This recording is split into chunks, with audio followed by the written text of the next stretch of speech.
누가복음 16장 19절로 31절은 부자와 나사로의 비유를 통해 이 땅의 삶이 전부가 아니며 죽음 이후에 반드시 하나님의 심판과 영원한 결론이 있다는 사실을 보여주는 말씀입니다. 이 말씀은 단순히 가난한 사람이 천국 가고 부자는 지옥 간다는 이야기가 아닙니다.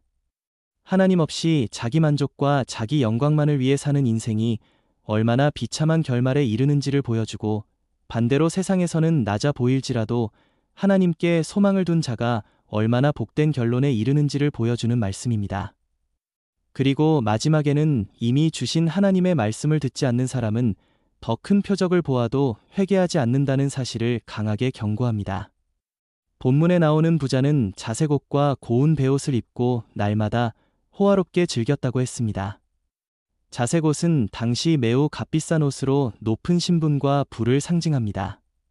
고운 베옷은 사치와 화려함을 나타냅니다.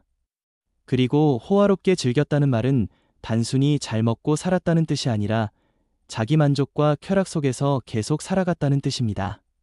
문제는 부자였다는 사실 자체가 아닙니다. 문제는 하나님 앞에서 자기 영혼의 상태를 전혀 보지 못한 채 자기 문 앞에 있는 고통당하는 사람조차 돌아보지 않았다는 것입니다. 그는 돈이 많았지만 긍휼이 없었고 풍성했지만 하나님 앞에서는 가난한 자였습니다. 반면 나사로는 헬라어로 라자로스인데 히브리식 이름 엘르아살에서 온 말로 하나님이 도우신다는 뜻을 담고 있습니다. 그는 가난했고 헌데투성이었고 부자의 상에서 떨어지는 것으로 배부르기를 원했습니다. 개들도 와서 그 헌데를 핥았다고 했습니다. 이 장면은 나사로의 비참함과 낮아짐을 아주 강하게 보여줍니다.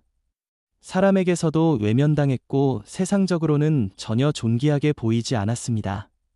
그러나 중요한 것은 그의 이름이 기록되어 있다는 점입니다. 부자는 이름이 없고 거지는 이름이 있습니다.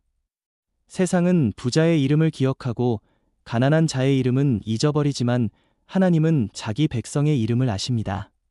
세상이 보지 않는 자를 하나님은 보고 계십니다.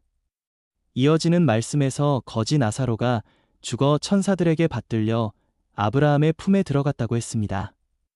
아브라함의 품이라는 표현은 구원받은 자의 안식과 위로와 언약의 백성으로 받아들여진 상태를 의미합니다. 반대로 부자도 죽어 장사되었지만 음부에서 고통 중에 눈을 들었다고 했습니다. 여기서 음부는 헬라어로 하데스인데 죽음 이후 심판의 고통 가운데 있는 상태를 가리킵니다. 부자는 살아있을 때는 높아 보였지만 죽음 이후에 자기 실체가 드러났습니다. 장래는 화려했을 수 있지만 그 영혼은 하나님 없이 멸망 가운데 있었습니다. 이 말씀은 사람의 마지막은 장례식의 규모가 아니라 하나님 앞에서 어디에 서 있는가로 결정된다는 사실을 보여줍니다.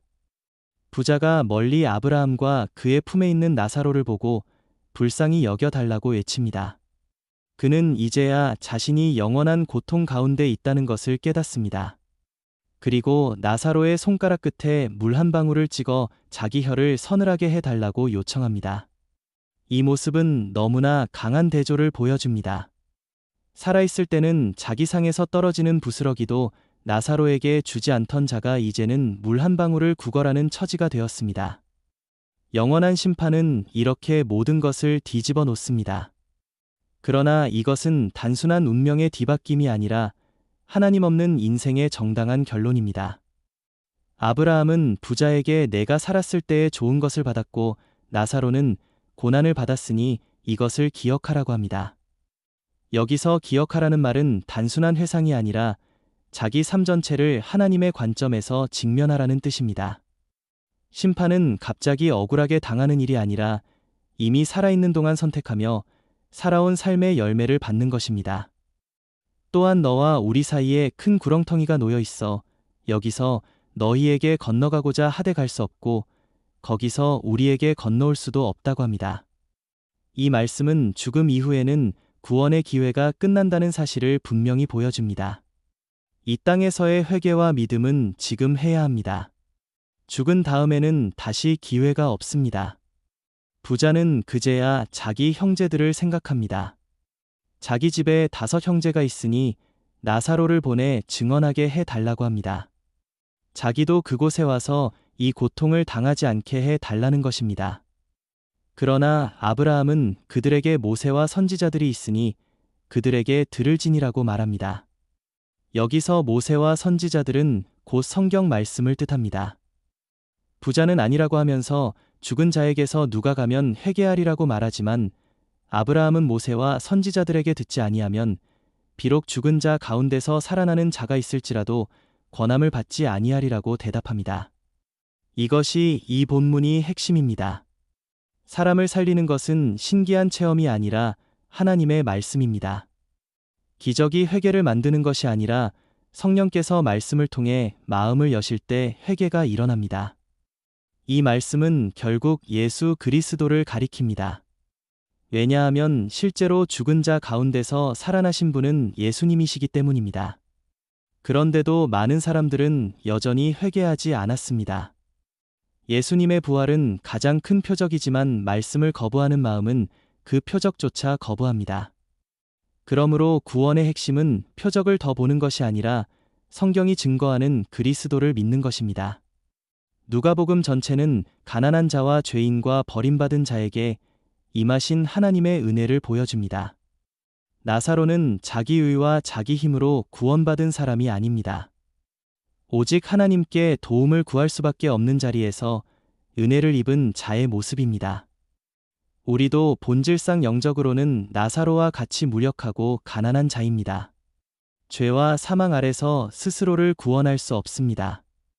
그런데 예수님께서 우리를 위해 십자가에서 죽으시고 부활하셔서 영원한 구원의 길을 열어주셨습니다. 그러므로 이 본문은 두 가지를 강하게 묻습니다. 첫째로 나는 지금 무엇을 의지하며 살고 있는가 하는 것입니다. 재물입니까? 건강입니까? 명예입니까? 종교적 체면입니까? 아니면 오직 그리스도입니까? 둘째로 나는 하나님의 말씀을 듣고 있는가 하는 것입니다. 말씀을 가볍게 여기면서 더 큰 체험만 구하는 사람은 결국 생명의 길에서 멀어질 수 있습니다. 하나님은 이미 말씀하셨고 그 말씀의 중심에는 예수 그리스도가 계십니다. 오늘 이 말씀 앞에서 우리는 부자의 길이 아니라 나사로의 길을 선택해야 합니다. 세상적으로 높아 보이는 길이 아니라 하나님 앞에서 은혜를 구하는 길로 가야 합니다. 자기 힘과 자기의를 내려놓고 예수 그리스도를 붙잡아야 합니다. 주님은 십자가에서 우리 죄를 대신 지시고 부활하심으로 죽음 이후의 심판을 이기셨습니다. 그러므로 그리스도를 믿는 자는 정죄에 이르지 않고 생명으로 옮겨집니다. 지금 살아있을 때 이 복음을 듣고 회개하고 주님께 돌아오는 것이 가장 큰 지혜입니다. 사랑하는 여러분, 아직도 마음속에 하나님보다 세상을 더 붙잡고 있다면 오늘 내려놓으시기 바랍니다. 아직도 예수님을 분명히 믿지 못하고 있다면 지금 그 이름을 부르시기 바랍니다.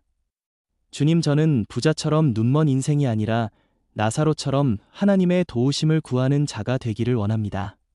저의 죄를 용서해 주시고 저를 구원해 주옵소서. 예수 그리스도를 저의 주님으로 믿습니다. 저를 영원한 생명의 길로 인도해 주옵소서. 예수님의 이름으로 기도합니다. 아멘.